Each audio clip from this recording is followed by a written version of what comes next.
Capítulo 2. Entre todas as expressões ridículas que as pessoas usam, e as pessoas usam uma enorme quantidade de expressões ridículas, uma das mais ridículas é a falta de notícias é uma boa notícia.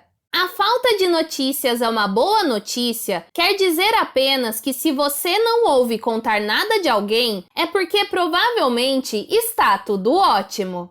E dá para ver imediatamente por que essa expressão faz tão pouco sentido, pois o fato de estar tudo ótimo é só uma das muitas e muitas razões pelas quais alguém pode não entrar em contato com você. Vai ver, a pessoa está amarrada. Talvez esteja cercada por doninhas ferozes, ou quiçá prensada entre duas geladeiras sem conseguir se safar. A expressão pode muito bem ser mudada para a falta de notícias é uma má notícia, a não ser no caso de pessoas que podem não conseguir entrar em contato com você porque acabaram de ser coroadas reis e rainhas, ou estão competindo em um torneio de ginástica. A questão é que não existe meio de saber por que alguém não entrou em contato com você até que entre em contato com você e se explique. Por essa razão, o sensato seria dizer: a falta de notícias não é notícia, a não ser pelo fato de que a expressão é tão óbvia que dificilmente se poderia chamá-la de expressão. Óbvio ou não, contudo, é o modo apropriado de descrever o que aconteceu com os Baudelaire depois que eles enviaram o desesperado telegrama ao Sr. Paul. Violet, Klaus e Sunny ficaram sentados olhando para o dispositivo telegráfico durante horas a fio, aguardando por algum sinal de alguma resposta do banqueiro. À medida que ia ficando cada vez mais tarde, eles se revezavam para cochilar recostados na mercadoria do armazém geral Última Chance, esperando por alguma resposta do homem que estava encarregado dos assuntos dos órfãos.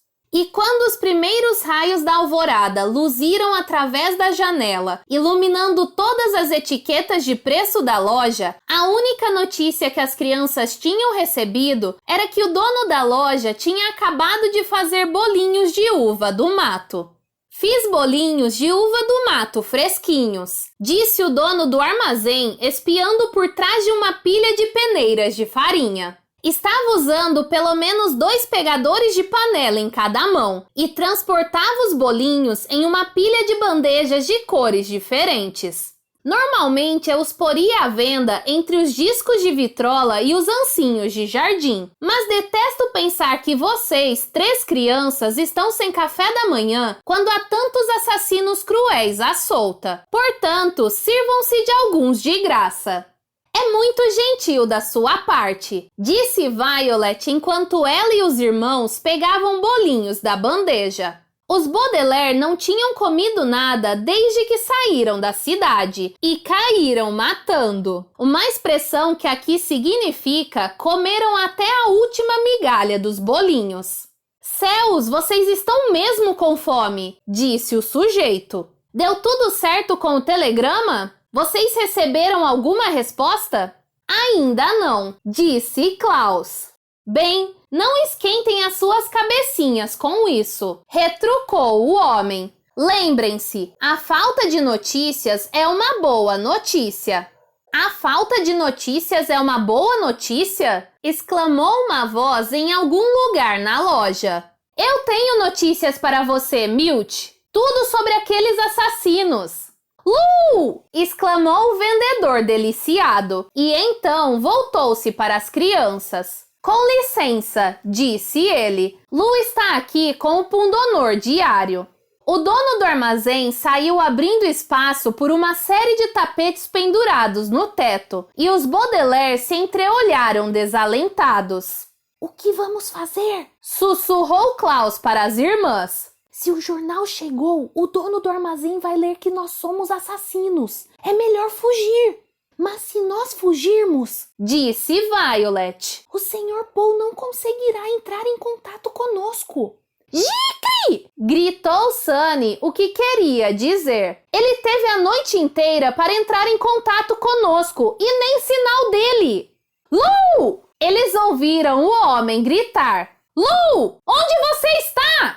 Estou aqui, perto dos moedores de pimenta! Gritou o entregador em resposta. Espere só até você ler esta matéria sobre os 3 assassinos daquele conde. Tem fotografias e tudo. Eu vi a polícia a caminho daqui e eles disseram que estão fechando o cerco. As únicas pessoas autorizadas a entrar nesta área fomos eu e aquele pessoal voluntário. Eles vão capturar aquelas crianças e mandá-las diretamente para a cadeia. Crianças? Disse o dono do armazém. Os assassinos são crianças? Sim, respondeu o entregador. Veja você mesmo. As crianças se entreolharam e Sunny soluçou baixinho de medo. Elas puderam ouvir o ruído de papel e, em seguida, a voz alvoroçada do sujeito que vinha do outro lado do armazém. Eu conheço essas crianças! Gritou ele. Estão na minha venda neste momento! Acabei de dar bolinhos a elas! Você deu bolinhos a assassinos! Disse Lu. Isso não está certo, Milt. Criminosos devem ser punidos e não alimentados com bolinhos. Eu ainda não sabia que eles eram assassinos, explicou o sujeito. Mas certamente agora sei. Está bem aqui, no pundonor diário. Chame a polícia, Lu! Vou agarrar aqueles assassinos e cuidar para que não escapem. Os Baudelaire não perderam mais tempo e começaram a correr na direção oposta das vozes por um corredor de alfinetes de segurança e pirulitos. Vamos na direção daqueles cinzeiros de cerâmica, sussurrou Violet. Acho que podemos sair por lá. Mas o que acontece depois que sairmos? Sussurrou Klaus de volta. O entregador disse que a polícia está fechando o cerco. Moleque! Gritou Sunny o que queria dizer. Vamos discutir esse assunto mais tarde. Céus! As crianças conseguiram ouvir a voz surpresa do homem a vários corredores de distância. Lu! As crianças não estão aqui! Fique de olho! Como é que elas são? Gritou de volta o entregador. Parecem 3 crianças inocentes, disse o vendedor. Mas na verdade são facínoras perversos. Tenha cuidado! As crianças contornaram uma prateleira na disparada e esquivaram-se no corredor seguinte. E ao ouvir os passos apressados do entregador, colaram as costas contra uma estante de papel de parede e ervilhas enlatadas. Onde quer que estejam seus assassinos! Gritou ele. É melhor desistirem! Nós não somos assassinos! Gritou Violet frustrada. É claro que vocês são assassinos! Respondeu o dono da venda. Está escrito no jornal! E mais! Disse o entregador em um tom sarcástico. Se vocês não são assassinos, então por que estão se escondendo e fugindo? Violet começou a responder, mas Klaus tapou-lhe a boca com a mão antes que pudesse dizer mais alguma coisa. Eles vão saber onde estamos pelas vozes, sussurrou ele. Deixe-os falar e talvez a gente consiga escapar. Lu, você está vendo as crianças? Gritou o dono do armazém. Não, mas elas não podem ficar escondidas para sempre, disse o entregador. Vou dar uma olhada perto das camisetas. Os Baudelaire olharam para a frente e viram uma pilha de camisetas brancas em oferta. As crianças engoliram em seco, fizeram meia volta e dispararam por um corredor forrado de relógios tic-taqueantes. Vou tentar o corredor dos relógios! Gritou o dono da venda. Elas não podem ficar escondidas para sempre! As crianças dispararam pelo corredor, passaram correndo por uma prateleira de porta-toalhas e cofres de porquinho e chisparam em volta de um mostruário de sensatas saias xadrezes. Afinal, por cima da prateleira do alto de um corredor que não continha nada a não ser vários tipos de chinelos, Violet teve um vislumbre da saída e silenciosamente apontou o caminho para os irmãos. Aposto que eles estão no corredor dos molhos! Gritou o dono do armazém. Aposto que eles estão no corredor das banheiras! Gritou o entregador. Eles não podem Podem ficar escondidos para sempre! Gritou o dono do armazém.